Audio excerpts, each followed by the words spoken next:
2414 is a podcast about finding hope and common ground through casual conversation. Like the friends on the road in the New Testament, in Luke chapter 24, verse 14, we want to walk away with more understanding that leads to more conversation as the journey continues. Thanks for walking with us. Hey, welcome to 2414. My name is Dan Weber, and we're having a conversation right now about the journey so far. Here on the show, we like to have regular conversation that leads to more conversation. Sometimes it's just me and Shane. Sometimes it's neither of us. Sometimes we bring in guests.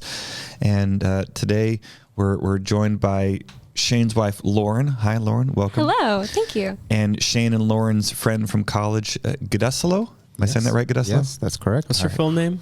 Godesulloh Bawa.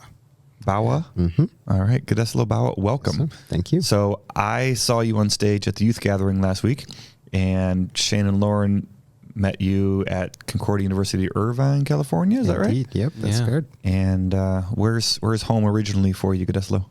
I'm from Abuja, Nigeria. Born and raised. Fantastic. Mm-hmm. So how we like to kick off each episode is we share lows and highs, so something that's challenging or frustrating or kind of a low point in your day or hour or week, and then something that's great, going well to celebrate, rejoicing with those who rejoice, weeping with those who weep. And then we have just kind of a bonus question every week to get to know each other. And our question today is, what are you currently reading? And if you're not reading anything, what's your current show?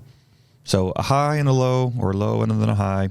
What are you currently reading? And if you're not reading anything, no judgment. What's your current show? So Lauren Cruz Welter, do you want to kick us off? I can kick us off. Yeah.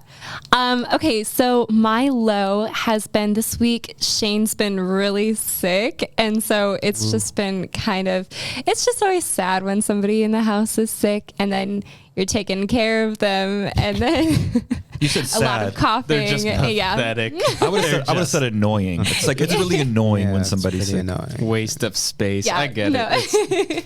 So it's been.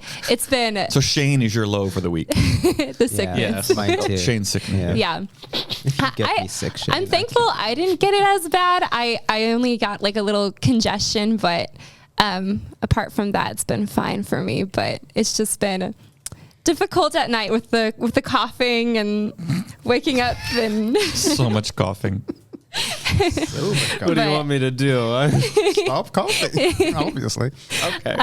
If you're sick, just stop being sick. Just stop it. Problem solved. Have you tried stop being sick? Try, I guess. So. No, but it's good that you're getting better. You're better now. So you were just, on the incline. But for like a couple days ago, it was a little rough. So that was my low.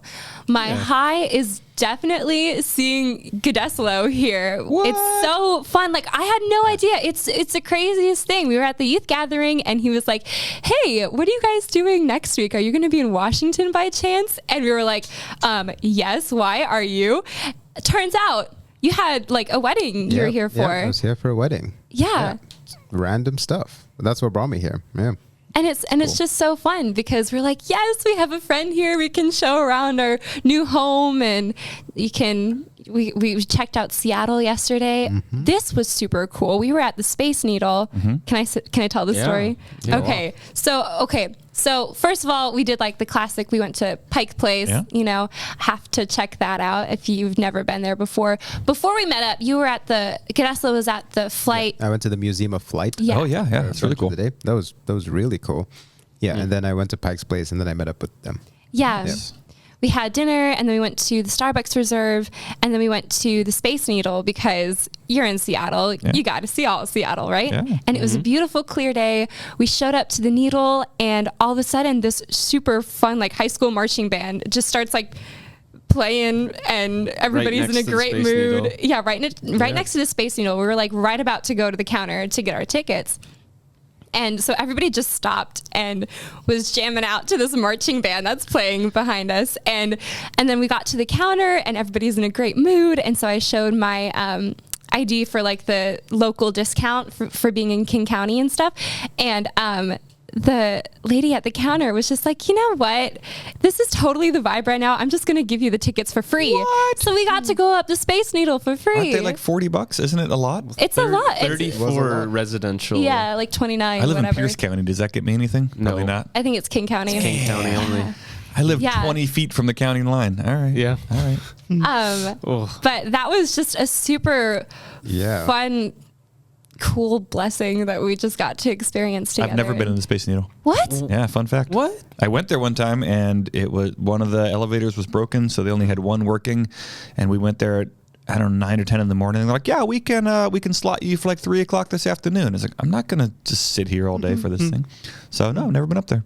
Huh. What? Well, that's got to change at some point because it is. Field trip. Also, why was there a marching band in the middle of the summer? I don't know, Dude, but it was I so don't know cool. what happened with that? I don't ask It questions. literally came out of Godesulloh is nowhere. the good luck charm, and then we got free Yeah, that's parking me. because apparently that's just how yesterday went. It was amazing.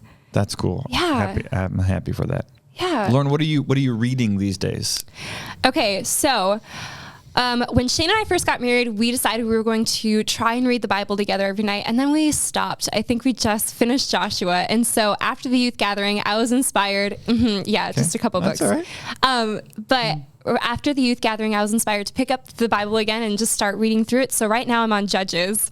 Okay. And so I'm slowly trudging through the Bible chapter at a time. So a lot of bloodshed in Judges. yep, indeed. A lot of strange weapons. Yeah. They cut off thumbs and toes. That was the first chapter. Yeah. Some Like with the toes. jawbone of a donkey. Yeah. Oh. Oh yeah. Okay. So that's what I'm currently going through. All right. Or reading through. Yeah, thanks for sharing. Shane Welter, lows, highs, what are you reading or Yeah. watching? So lows. I was sick. Still am a little, but Oh, really? I didn't definitely a notice. lot. I didn't notice, Shane. Thanks. But yeah, I mean, I haven't like coughed my lungs out yet this podcast, so I'm doing pretty good compared to where I was at like 2 days ago. So I'm doing better. Hi. Yeah, I got a mimic Lauren's Godesulloh being here. It's really cool. His flight was didn't work out, so he's here extra time, which is awesome because we're able to do this. Yeah. And show him where I work and everything. So it's really cool. That's part of the high too. Yeah, I don't know. Pretty simple, I guess. Lauren said it all pretty well with what she was saying. Books and stuff I'm reading or shows I'm watching. I'm a terrible reader. I'll say that for a while. Like you read fine, you just don't read a lot. That, yeah. I'm not a motivated reader. Okay. Is the best way, I guess, to put it. Like reading itself isn't a challenge for you. No. just- Like you I'm not choose like not to. yeah. Read, Like Shane? I Can can you read? I can read. Okay, Yes, that's and I'm not okay, like that's dyslexic either. But I just like I'm just not a motivated reader. Yeah, is it? okay. But I want to be. But I'm just not. It's just this weird like This is a safe place, Shane. Yeah. Just You should try audiobooks. no one's listening. Audiobooks are pretty good. I want to read though. Oh, okay, never mind. then. Okay. Then don't do audiobooks then. Just listen to podcasts. I really what Lauren's saying, like kind of slowly going through Judges. But I've been looking for my copy of Mere Christianity for a while because I just want to I was supposed to read it for one of my college classes, and I skimmed sections of it. sorry, Dr. Mueller. Well, this was Mallinson. Okay. Sorry, Dr. Mueller. Sorry, Dr. Malin. So I really want to, really am trying to find that and just read it because I remember there's some juicy stuff in that. And I guess for shows, Lauren and I just finished a long series.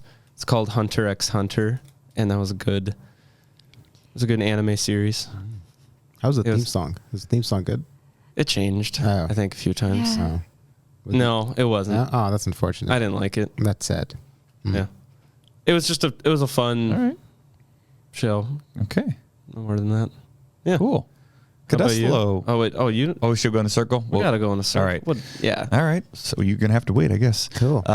So for me, low, yeah, my big low is we said goodbye to our kitty cat last week. Yeah, Louis Pickles.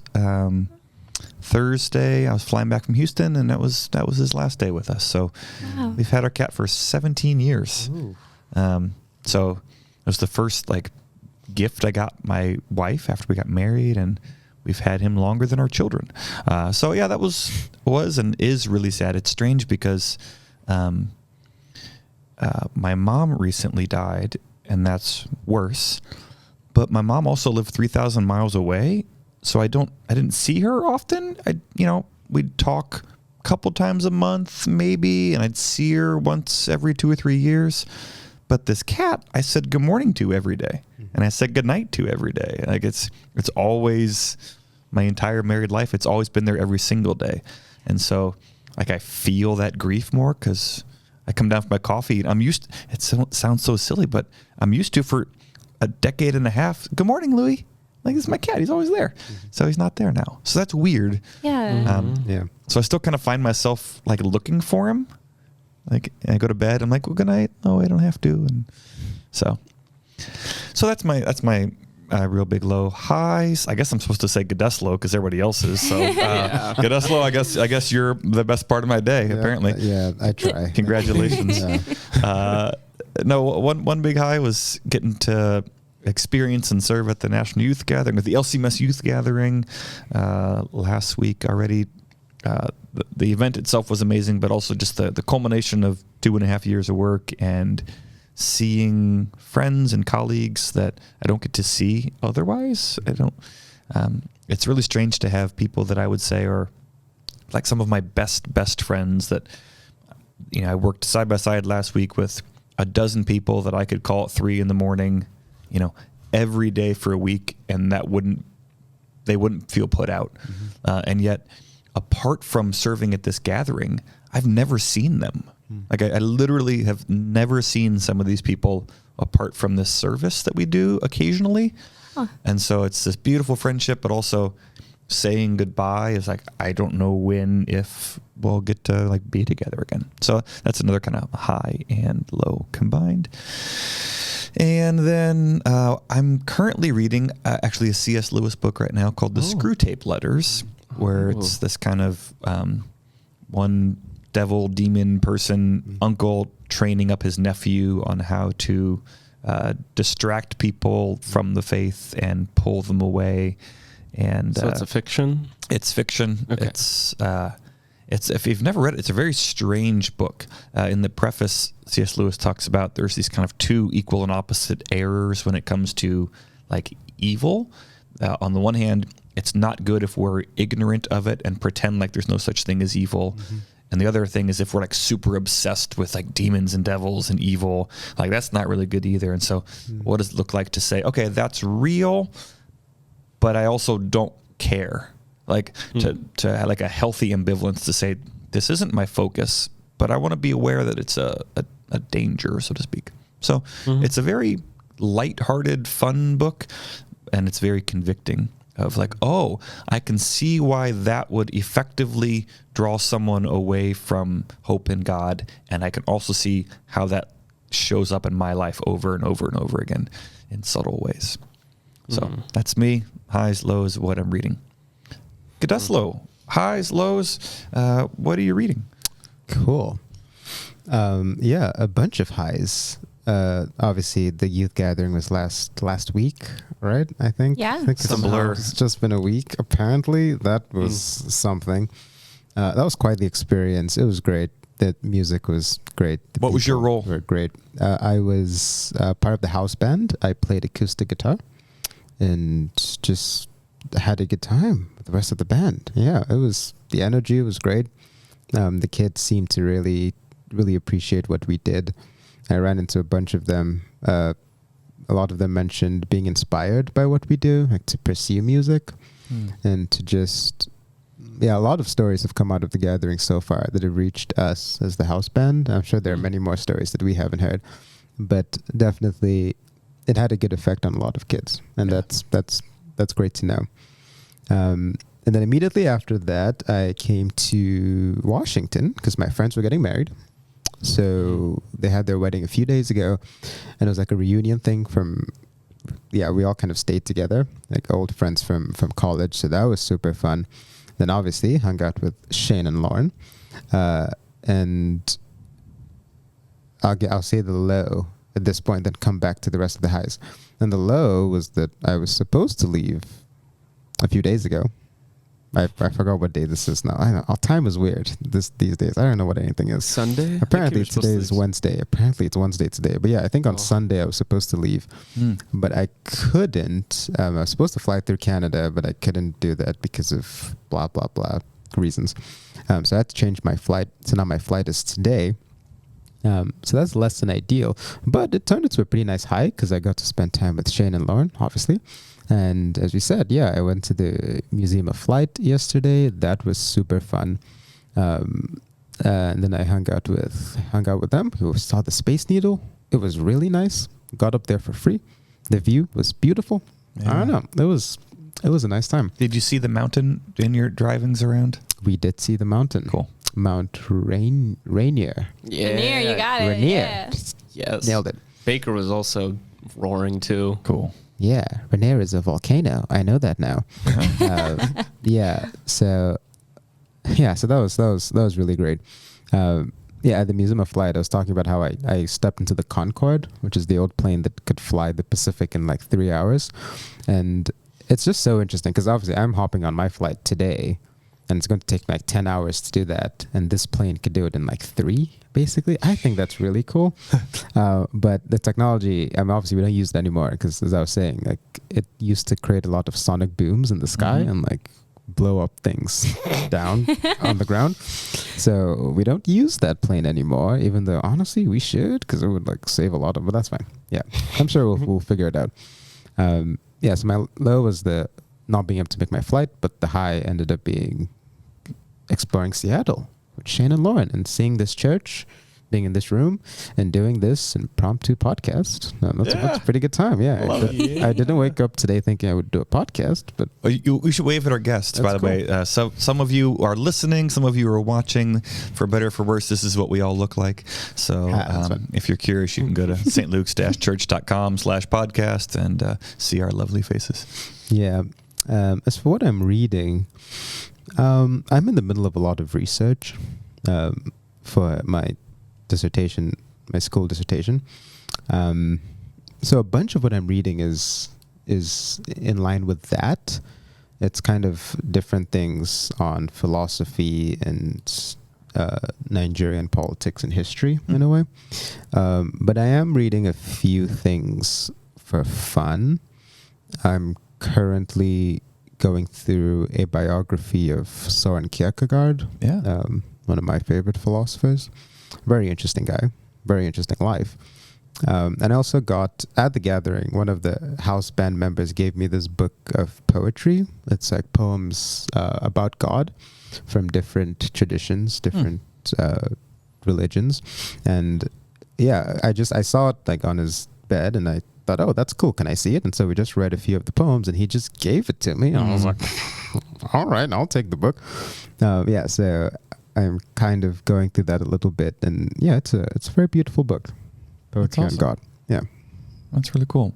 My friend from seminary, David Coe, who's a professor at Concordia in Seward right now, he did his PhD related to Kierkegaard and Luther's Anfechtung and Tentatio and things like that. Anyway, that's really cool. Interesting stuff. Fantastic. I'm really glad you're here. Glad to be here. And Shane, Lauren, glad you guys are here too. And people listening, I'm really glad you're listening. This is great.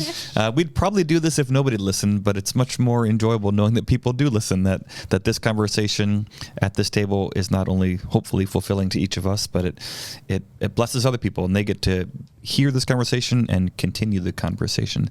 So we're in a little series right now talking about the journey so far, kind of faith journey, where people are at with their walk of faith. And even that, I always hesitate. I don't want to load the conversation because somebody's journey might say, I don't have any sort of religious or spiritual faith. And I think that's an interesting journey too. I want to hear about that too.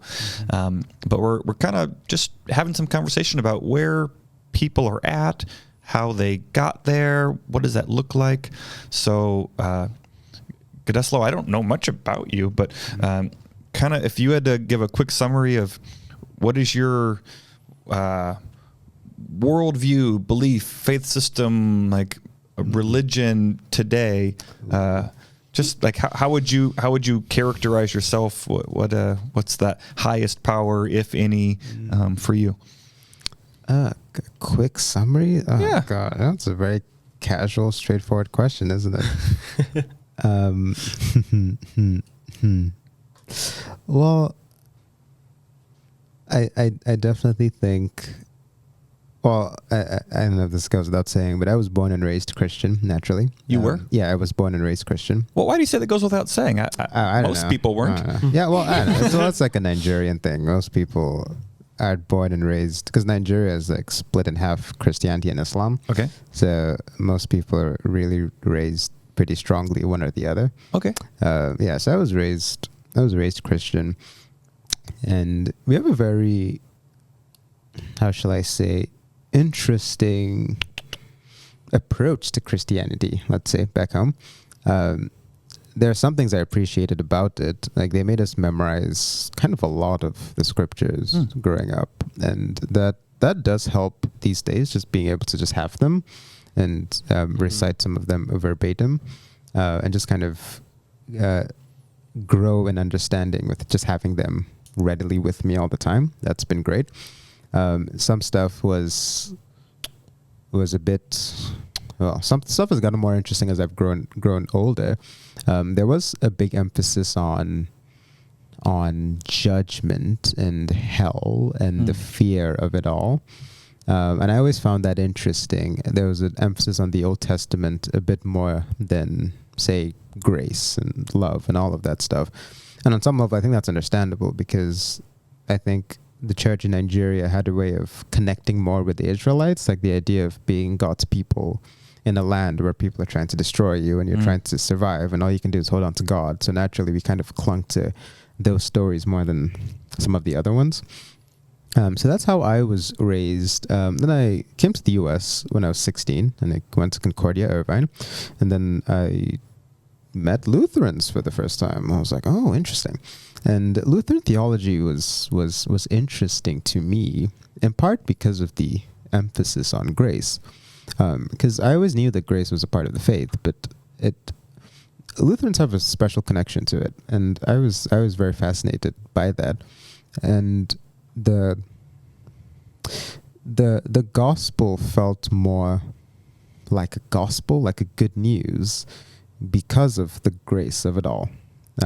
Because with the fear and trembling of it all, I mean, sure, that's interesting too, and maybe that's a part of it, but it feels less like good news, if that's the big emphasis. If there's always a fear of hell and the potential that you could end up there if you just kind of, I don't know, make a tiny mistake or something.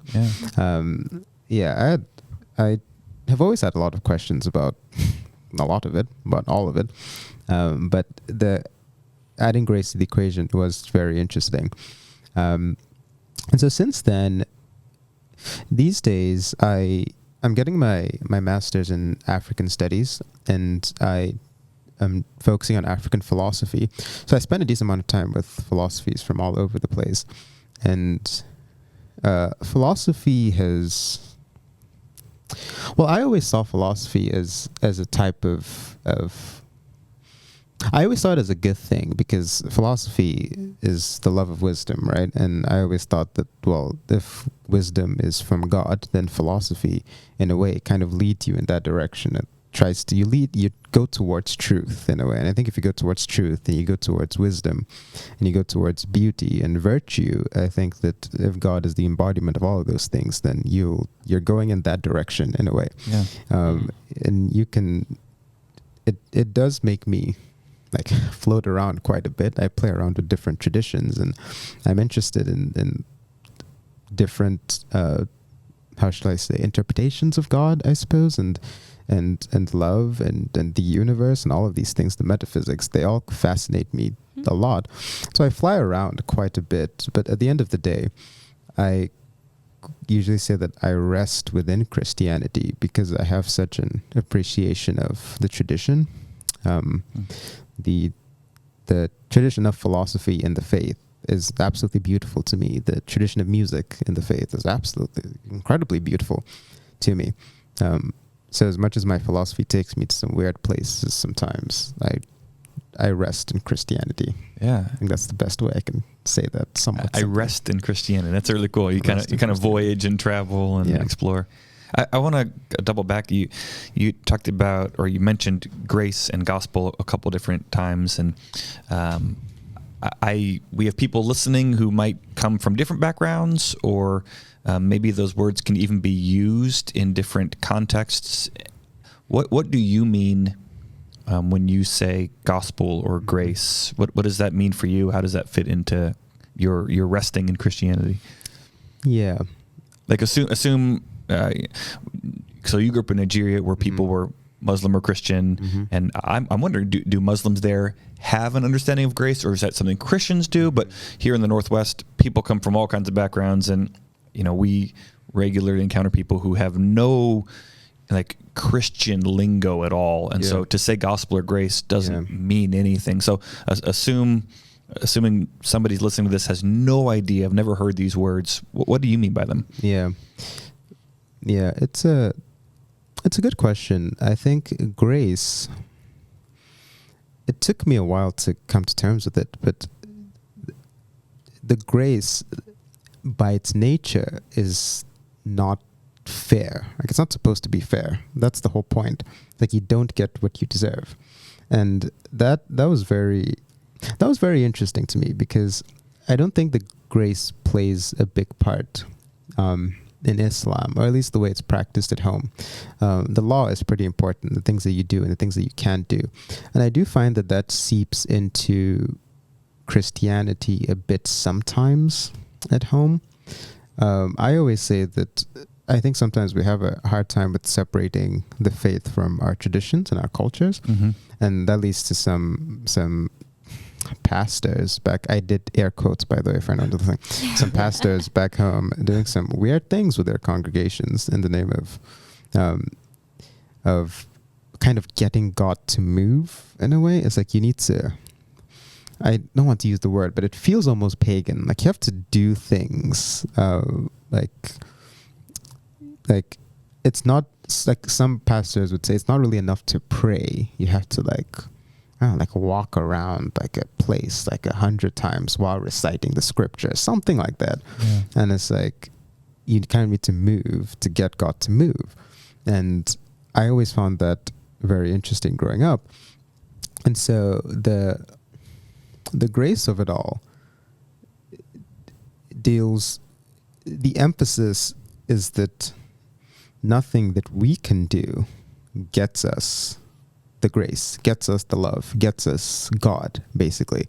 The law was revealed to us to show us how much we can't live up to it in Lutheran theology. And I found that so interesting because it always felt growing up the idea was that you become born again, and then when that happens, it's a battle begins for your soul in a way. So it's if you sin, then you're now on the road to hell. And if you die before asking for forgiveness, you go to hell. Right. And so if you ask for forgiveness, then you're now on the road to heaven. And then you basically just zigzag and just hope that you don't get hit by a bus 5 minutes after you told a lie, because then that would suck.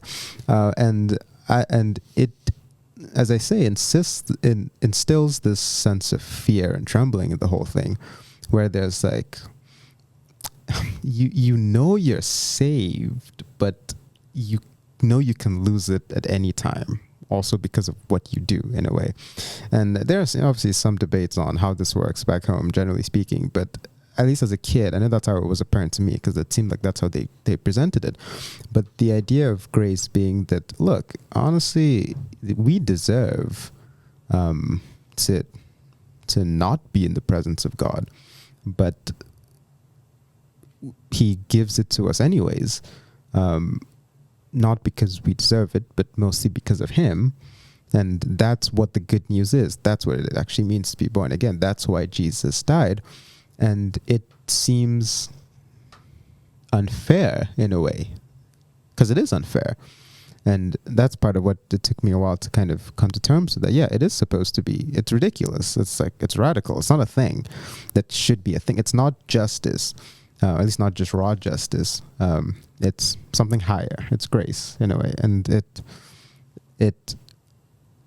that's what makes it more like good news. Yeah. As you're describing that, I thought of a couple other C.S. Lewis references. Yeah. Shane brought up Mere Christianity. I brought up Screwtape Letters, but another book that he wrote is called The Great Divorce, kind of separating heaven from hell, and people from hell take this little bus ride up to heaven. And it's all fiction, but it's interesting. And there's this one person who's talking to their angelic tour guide, and they're like, I just want what I deserve. And they're like, no, you don't want that. Trust me. Like nobody gets what they deserve up here. Yeah. Like that is not what you want. And there's also a line in Lion, Witch, and the Wardrobe, the first of the Chronicles of Narnia, where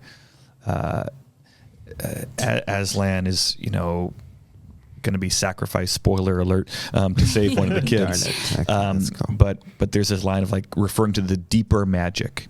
Yeah. Like, so there's like justice. So like one of the kids screwed up, and so now there's justice, but there's this deeper truth. Mm-hmm. So something you said at the end there of like grace it's something bigger than justice. Yeah. It's more than just like justice is good. Yeah. And we cry out for justice, and especially people who are oppressed and hurt and have been victimized.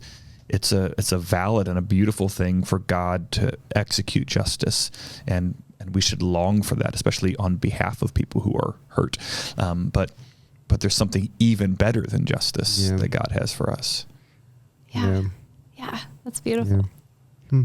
It is something. I think in some schools of thought in Islam, the idea is that when you die, there's a scale, and your good deeds are put on one end and your bad deeds are put on the other end, and where it lands determines where you go. And that's probably more like justice. That's probably more fair. But I don't know, I always found that interesting. I don't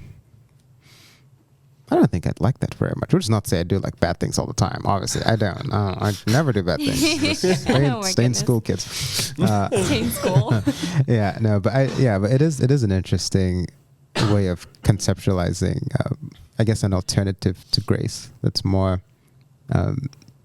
just, but it's more just but less reassuring, I think. Yeah.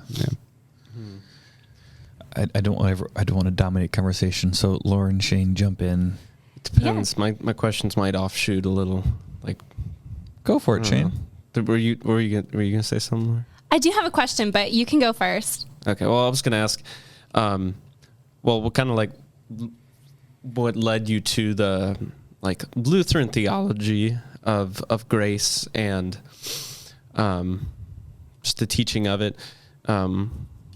Was being at Concordia University, Irvine, but what led you from Nigeria and just like this Nigerian practice of Christianity to Concordia, Irvine, in California, where your theology was expanded upon? But was that your plan, or was that just an accident, or like kind of? Yeah. Well, what led me to Concordia from home?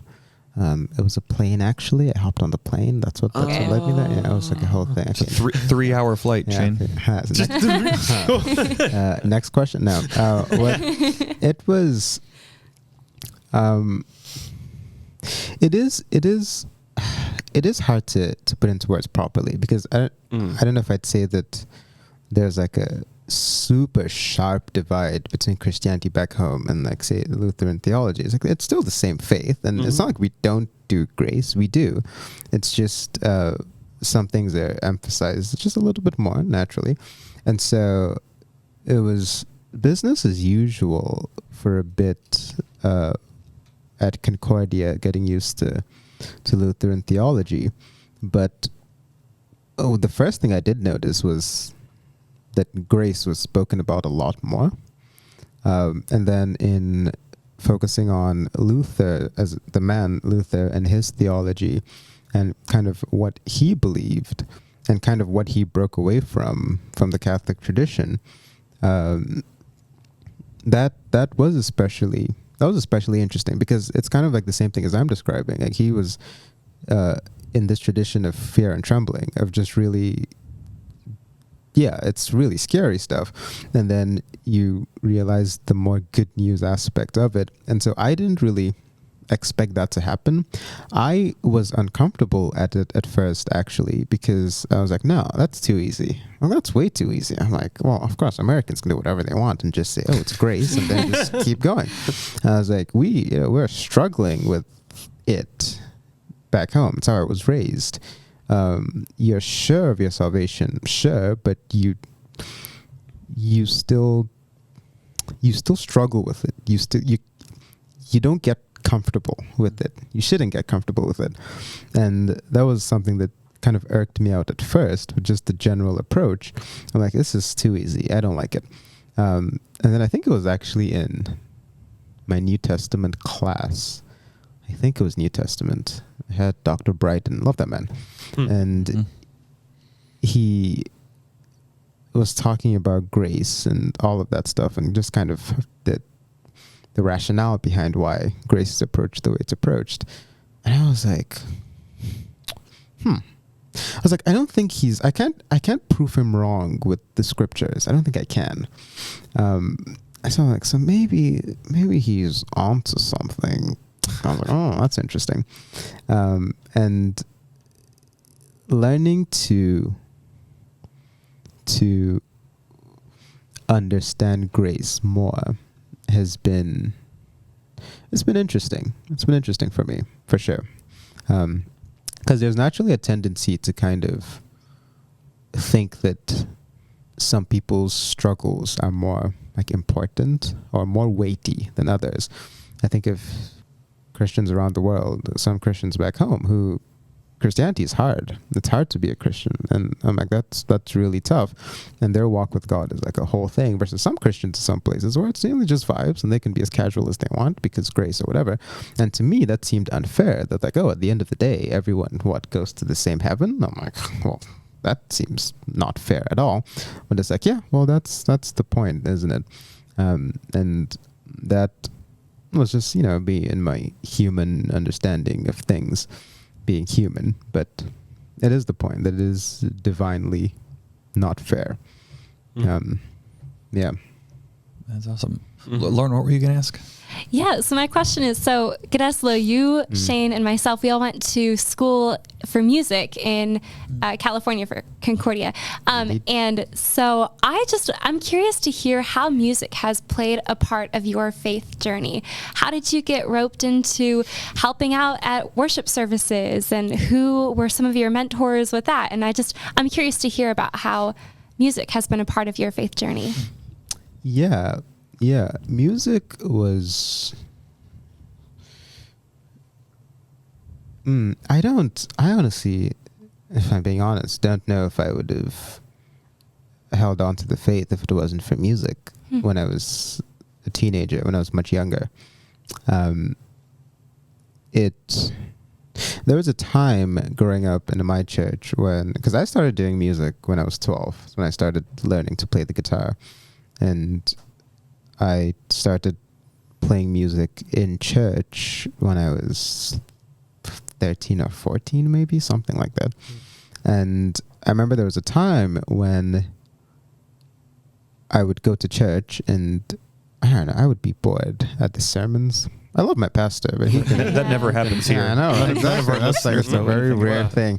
You guys are like, what? That doesn't sound right. Yeah, I know. It's crazy. But bear with me. It's a thing that does happen sometimes. And so I would just be bored out of my mind. And I was like, what are we doing? What are we talking about, really? But in the songs we would do, because I was in our band and there was a choir as well, and the songs that we would do, that to me, those would become my sermons for the day, basically. I would just, the words were so like impactful. The words were so powerful to me, and I grew a love of hymns. I love hymns so much. And I read hymns, and the amount of care and thought put into writing hymns, I do think it's such a beautiful art form. And just knowing what some of the hymn writers went through to pen these words down, I fell in love with the tradition of hymns. And the music director at my church at the time, he was such a strong figure for me. He taught me a lot of what I know about music back then, and just ways of approaching theology. And he would just speak about it with so much passion, like all the time. Like he would just address the band, and he just had like a fire to it. You two have seen me like give my devotions sometimes if I do them at choir or whatever. That's what I tried to emulate, basically. You're speaking, and you just like get into it, and it's just like a thing. And I was like, yeah, and that's why most of my devotions are centered around hymns. I can speak about hymns for like ever, basically, because they're just so beautiful. And so I just had, I don't know, I started being moved by music and the words, and it just made me want to do it and just not be bad at it. Then at 16, went to Concordia. Funny enough, I didn't actually know that Concordia had a strong music program when I was going there. Honestly, I don't know. Because it was philosophy or what was your... I studied history and political thought. Yeah, okay. Yeah, that was my thing. And I was like, I saw somewhere that, there's a worship band or whatever. So I sent in some audition. Sent in a video audition. The video is like technically out there somewhere. It's such a cringy video. My accent is thick. There's nothing wrong with my accent was like super thick, but I don't know. And my playing was. We'll link it below. Shane will put that. I will sue all of you. Oh god, that was such a weird video. But anyways, so I auditioned for that, and I was put in a worship band. That was my first time doing like worship music, because church music back home is not worship music. This is typically not worship music. So for those 4 years, I did different worship bands. And at some point, I was like, well, I'm not studying music. Like, how much time do I want to put into it? I was like, I can just do one ensemble, maybe just one worship band, one choir, super casual stuff. Yeah, that didn't end up happening at all. I ended up doing a lot of music things because I just can't really stop. So music was just, I don't know how I could describe music, Well, I love that you use that gift not only for like, I don't know, just for fun with friends, but also you do like compose works and for different like church opportunities and things as well. And I think that is so fascinating, just how God has been able to use all different kinds of your skills. I don't know how I stumbled upon that, because I didn't know really anything before I got to Concordia. I'd never seen like a choir, like choirs here before. I'd never seen an orchestra. I didn't know how to like write music out. But I don't know, I just get amazed by things. And usually if I'm amazed by something, I have this urge to just go towards it and see what happens. And so I think one of the first choir things I saw my first semester at Concordia, it was a masterworks. It was Bach, Mass in B minor, I think. Yeah. And I was like, let's see what this is about. And I saw the posters, and I was like, hold up. I was like, the choir and the orchestra. I was like, is this like a thing that can like be a thing? And so that just kind of sent me on this trajectory. And so these days I compose quite a bit. Yeah, it's a fun time. That's awesome. Kyrie. I'm a sucker for a good Kyrie. So how do you connect music with God then? It's also a very casual question. Just normal, shooting the breeze. Well,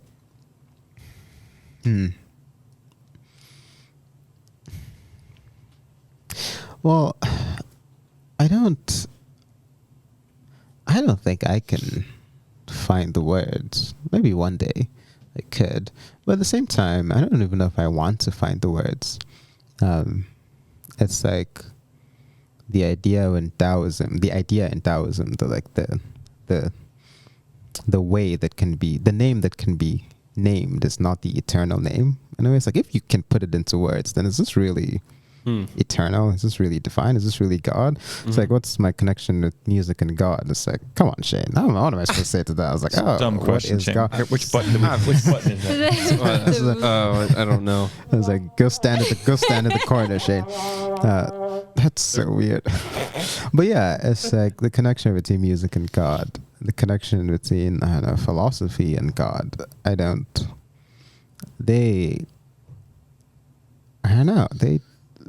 There's a hint of divinity in all of them. And even if it's just a tiny bit, it's enough to make me not know how to put it into words, I suppose.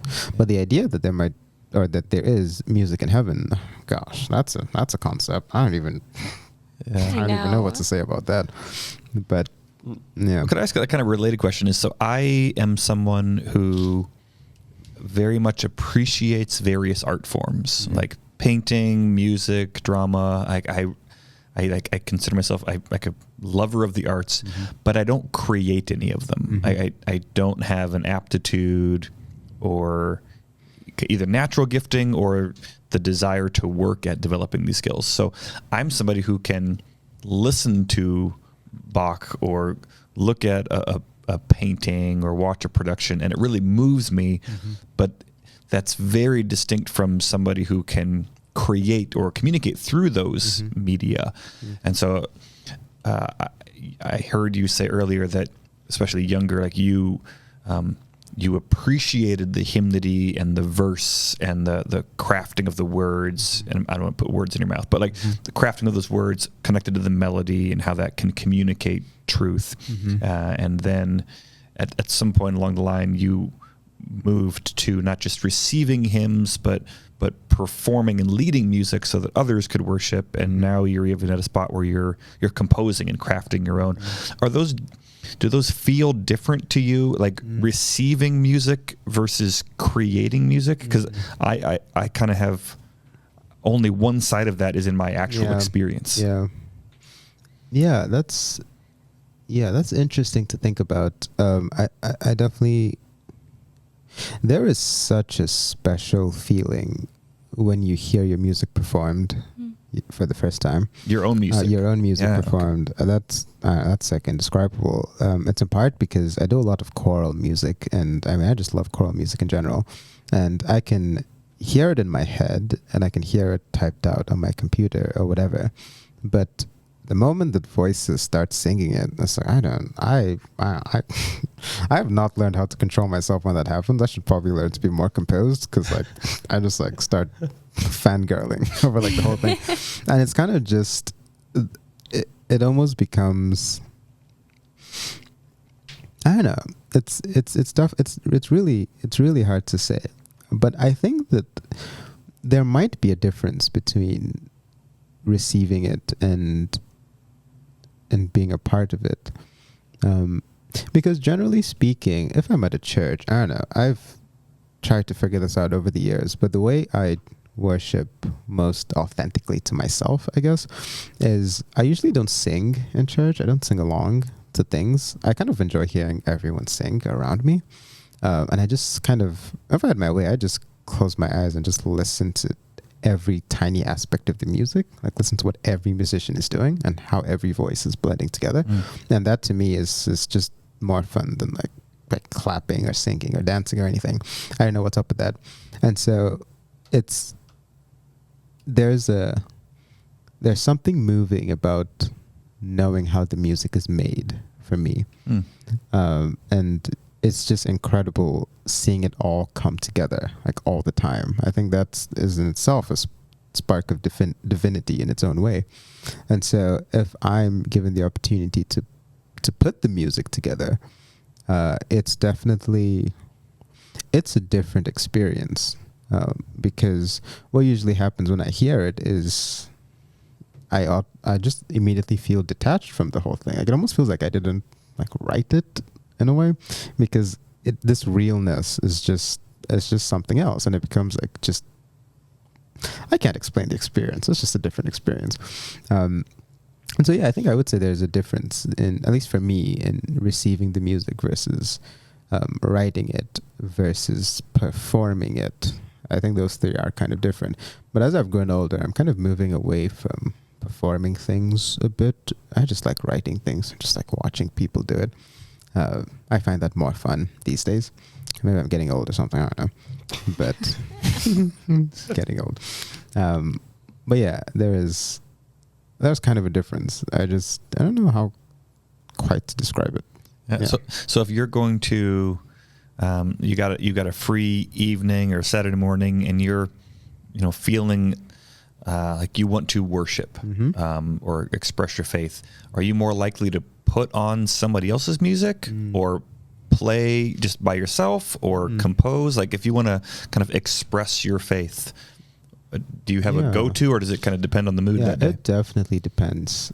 More often than not, I'll probably just put on my headphones and go for a walk, honestly.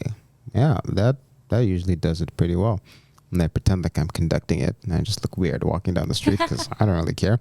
I air drum when I'm running sometimes. There we go. I'll be on for a run, and when they hit it, I'm ready. And I almost trip every time. Yeah, who cares what people think? Yeah, so that's usually very fun for me. If I'm really in the mood and it makes me want to compose, then that's a whole thing on its own. Because I usually that's a whole other thing on its own. I usually go for hours. I like writing. I don't like writing in small doses. I mean, usually it takes me, I don't know, a week or more to write a major thing.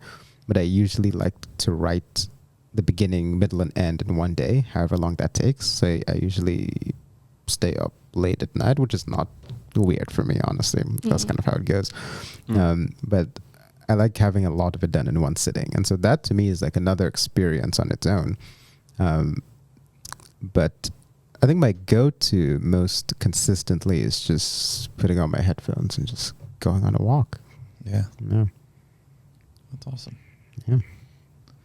I feel like I'm such a bully with conversation, so you look over this other side of the table. You ask very provocative and thoughtful questions. That's right. Yeah. Yeah, it's so fun to hear about. So you were saying how Nigeria, in your home church, you guys didn't do worship songs.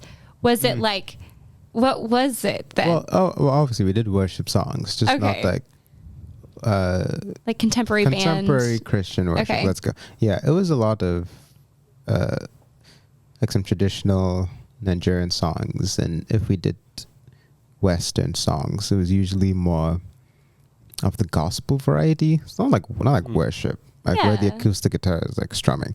Yeah, that's not. I mean, it happens obviously, but generally speaking, there's an interesting blend of music in Nigerian churches. Some reggae, some like high life, which is, how would I explain high life? Like West African music. Yeah. West African music. Very rhythmic, very fun. Percussion-y. Yeah, percussion-y. Yeah. Very vibey. It's a pretty good time. And so, yeah, it's just not a contemporary. So is the whole church singing along with it as it's going, or? Typically, yeah. People dance. It's very danceable music. We don't play with charts. We just kind of play know, by ear. Yeah, just know the songs. One of those things. Just kind of know the songs, so you just play the songs. People dance, people clap, people sing along. It's usually a pretty good time. So even like Lutheran hymnals in America, 150 years ago, it didn't have music. It just had the text, and you just knew it. Yeah. That idea. It's hard to know. Like some of the traditional songs, I don't know if anyone knows who wrote them. I don't think anyone knows who wrote them. We just sing them. We just know them. Mm-hmm. Yeah. So do you have a favorite worship song currently? Well, yeah, Is He Worthy by Andrew Peterson. That song. Are you saying that because of the artwork here, or is that a true answer for you? That's the only reason why. I've actually been sponsored by Andrew. No, I'm kidding. Oh my goodness. I heard that song last year. I was playing at a church in Aliso Viejo, and I mean, well, there's a slight chance I didn't practice for the service, but it was fun. I was going to show up and just vibe. You know how it is. I was going to show up and wing it. No, I was busy, but it was a chart that it was kind of a lead sheet chart. So it had the melody and the chords on it. And I was just kind of going to vibe around. And so the first real time, I mean, maybe I listened to it before the service, because at the bare minimum, if I'm ever going to a service, at the bare minimum, I will listen to the songs. I might not practice, but I will listen to the songs at least. And so maybe I had listened to it beforehand and just forgot about it. But in the rehearsal and during the service, I was just looking at the melody and just like the words. And as I was playing it, I was like, this song is really nice. And like I had the piano part, I was like doing its thing, and the piano player killed it. I was just like, this is a nice song. I like this melody. And I don't know, I listened to it a bunch after that, and it just, that's my favorite worship song. That's awesome. I'll give a shout out to Amy Bird. I think she introduced that to me one of our gathering meetings a couple years ago, planning for this last event. And yeah, so it became our whole backbone for all of Lent and Easter this last year. Yeah. Yeah. I'm a big Andrew Peterson fan. Not just that song, but he's so intentional about creativity and just crafting words and resourcing others. And anyway, yeah, that's cool to hear. It's a good song. It's a good song. That's awesome. I liked earlier you mentioned that when your upbringing in the faith, one of your positive memories was memorizing scripture. Yeah. Oh, did I say it was a positive memory? You said it. I thought I heard you say that was kind of like something you were appreciating, at least appreciative looking back on. Yeah, definitely looking back, I do appreciate it. In the moment, I mean, in the moment, it was, I don't know, it was weird. I didn't really know what to make of it. I think part of the problem is the emphasis, at least when you're very young, is definitely more on memorization as opposed to actually understanding. And if you're memorizing something in the King James Version, which we do kind of a lot, it's like, verily, verily, I say unto you. I went so long without knowing what verily was. I'm like, what does that even mean? But so, I mean, that's less than ideal if you're just, getting the words together. And every year we'd have like Children's Day services or whatever, and they'd give us things to memorize and like recite before the church. It was kind of with this and a few other things in primary school that made me realize that I'm a huge fan of public speaking. I don't know what's up with that. I find it like really fun. I don't know why. But when I was younger, they gave me 2 Timothy chapter 2, and they're like, oh, memorize it so you can like say it in front of the church. And I was like, it's so weird, but like, all right. So I had 2 Timothy chapter 2 memorized for a bit. In King James Version? It wasn't King James, thank goodness. But I remember at the time, because I might have been 13 or 14, at the time I made a point to try and understand what the chapter was saying as opposed to just regurgitating it. I found it odd because I don't really know why they made us memorize some of these letters. Some of them just seemed weird. Like there's this one in the second, maybe it's also the book of 2 Timothy, like Paul is just giving instructions to the people. It's like, oh, I forgot my coat. Would somebody bring it to me? Something like that. I'm like, why are we memorizing this? Like, what does this have to do with anything? In Troas with his parchments. It's like, Paul's human. He forgets things. So you also forget things. I don't know. Maybe that's the purpose. But some of it just seemed, I don't know, there was like the performance-ish aspect of it. We're teaching your children the Bible. Look, they can memorize the chapter.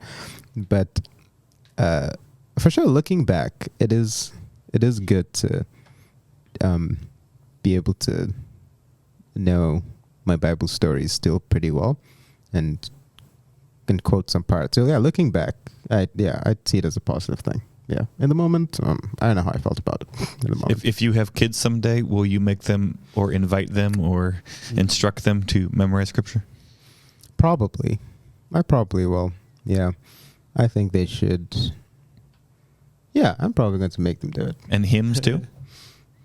Yes, why not? Make them. I don't know. You can say no. And I'm going to make them. Obviously, they'll be free to choose whatever they want as long as they all become musicians. But they can choose any instrument for the most part that I approve of. No, I'm kidding.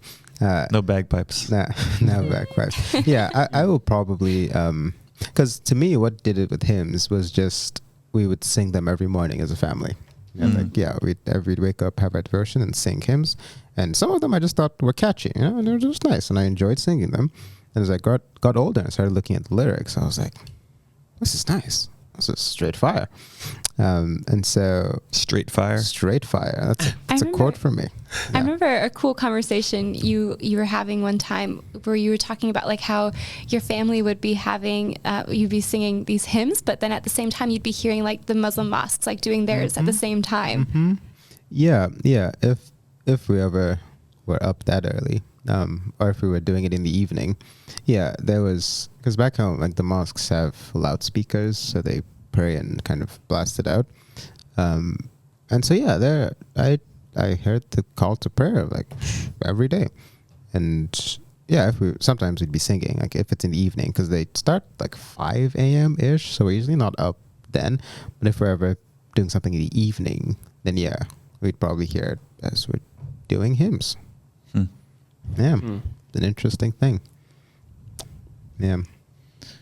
Shane Welter, as we wrap up and land here soon, what have you heard today? What are your takeaways as a friend, as a musician, as a person of faith? What did you hear today? I think it's just a constant reminder that the world is bigger than federally Washington. That doesn't sound right. Yeah, it's like that. I don't believe it. Never mind. What do you mean? What do you mean? I'm just saying, even the scope of, first, like Christianity and its comings and shapes and forms. Really, I mean, it covers a lot of ground, and with that, I think the way Godesulloh grew up in the faith, it sounds different the way I grew up in the faith. I was not as convicted growing up. Mm-hmm. It's more convicted by the political law than the biblical law. If that like we don't steal. Why? Because that's the law. Like, which law? I don't know. But the main message more or less reigns through, even if it's not preached as loud or the main thing, but in grace, in Christ, affirm that there's that beauty is good, beauty in God's design. And I think music is part of that. I'm kind of just getting that from what you're saying, Godesulloh, that music is something that speaks more than to just our ears, what hears it. It speaks, I mean, not even music, but the words, like the hymns, that like just reading hymns, like poetry, and the way we can craft words and text is something that helps us fathom God, even though it's not fathomable, but it's something our expression of our souls, per se. Yeah. I don't know. These are just certain random things that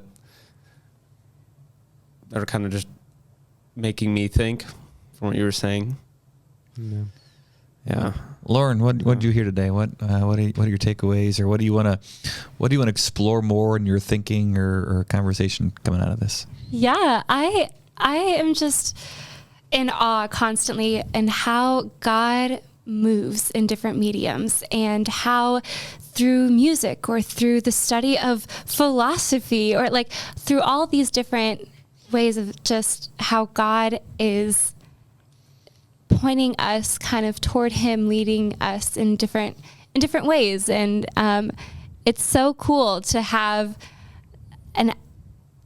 these conversation stories with people on how they were grown up in, whether or not in the faith or in where they're at. It's really cool to see just how people's stories can bring us closer together, and also closer with God too. It's really cool. And I'm so thankful for our friendship, and coming out of this, definitely, there's so much to think about. Like, that's kind of my takeaway. How about you? Well, I want to, before Before I answer that, Godesulloh, you mentioned there's a cringeworthy audition tape of you out there somewhere. Yes. But apart from that, thank God. are there quality? So if people are listening, maybe nobody's listening, but I can imagine right now on an upcoming conversation where somebody says, "Hey Weber, how you talked to this musician about his music. Where can I find it? Is there a spot where people can find things you've created?" Yes, there is. Thank you for not focusing on the audition tape, by the way. I was like, why did you bring this up? Like, let's cut that It's up. my transition to where would you like to point people to find your quality work? Yeah, my name, Godesulloh, on anything. I do some shenanigans on Instagram. I post little music things on there. Not so much these days. I should get back into that. Do you mind spelling that out real quick so people know how to spell it? Sure. It's Godesulloh. Godesulloh. Godesulloh. And so, I'm on Spotify and all of the music streaming things. I have a few things on there. I'm technically working on an album. I kind of forgot about it. But yeah, I am working on an album in theory that will be out at some point. But yeah, I have some music things on there, and it's just my name. My name will get you there. It's the only one in the world. Godesulloh. The only Just one. Google it. Yep. It'll pop up. Yep. Indeed. With a probably colorful shirt on. Although today is kind of subdued. It is subdued. That's all right. I'm just chilling today. Airport Your day off. Your traveling day. Exactly. Yeah. All right. Well, so one of my takeaways, Lauren, is it turns out pastors aren't the only people who bring people to faith as agents of the Holy Spirit, but especially parents. Parents are instrumental. Those morning devotions, like that's just over and over again key, and people are wired differently. And so for some, it's going to be music. For other people, it might be argumentation. For other people, it might be, art or just the narrative of Scripture. And so just a reminder for me of God's at work in all kinds of ways, and to slow down and be appreciative. I also have really, Godesulloh, I appreciate just the processing aloud here, and your patience in some of the questions, to not just patience with silly questions, but patience to say, I don't know if I have an answer for that. Because I think sometimes people have rehearsed their stories or testimonies, and it can sound like, wow, they have a good story or they know their story. I don't know my story. I probably don't have anything to share, as opposed to saying, I haven't maybe thought about this or put words to this, or I haven't thought about it in this way, and that's okay. Yeah. So I guess I kind of invite our listeners to have a conversation, maybe internally or with a friend or a neighbor or a colleague or spouse, just to say, I've never talked about this, but I would love a conversation partner about how I came to be where I am. Yeah. And maybe you can go first or I'll go first, and just sort of kind of feel our way through it, not knowing how we're going to get there. And like, that's okay. Yeah. You didn't stumble at all, but just, I appreciated your patience to say, that's a good question. I don't know. Yeah. We'll That's usually my response to everything these days. So, yeah. You sound like a good philosopher. What Pastor Dan means is I asked bad questions. That's not what I said at all. Oh my goodness. That's what I heard. Yes. Yeah, all right. Well, I tried not to look at him, make eye contact when I said it. I was looking at Lauren and kind of doing one of these. It's like, I won't name names, but Rhymes with elder. So anyway, Lauren, Shane, Godesulloh, thank you for taking time today. I'm thankful your plane got delayed. that's cool. Yes. Yeah. Listeners and viewers, thank you again for watching, for listening. You can contact us, you can share, you can like, you can rate, all those fun things. But really what fills us up most is keep the conversation going, whether that was with us in person or through online communication, or just, we don't even need to know about it. But if you're talking about these things and journeying together, experiencing real life, that's what we're trying to do here. So thanks for listening. Thanks for watching. And we'll find you again next time. Cool. Yeah. That's the end of the episode, but we want to continue the conversation. Continue the conversation by sharing this episode, subscribing, or leaving a review. Connect with us on Instagram at 2414 Podcast. Connect with us through email at 2414@stlukes-church.com. Or best of all, keep the conversation going by inviting someone to process with you so that you can each walk away with more understanding that leads to more conversation as the journey continues. If you happen to be in the Seattle-Tacoma area of Washington, stop by on a Sunday morning and say hi. 2414 is a podcast produced by St. Luke's Lutheran Church in Federal Way, Washington. To find more content, discover upcoming opportunities to connect in person, or to support the show, head on over to stlukes-church.com. Thanks for walking with us.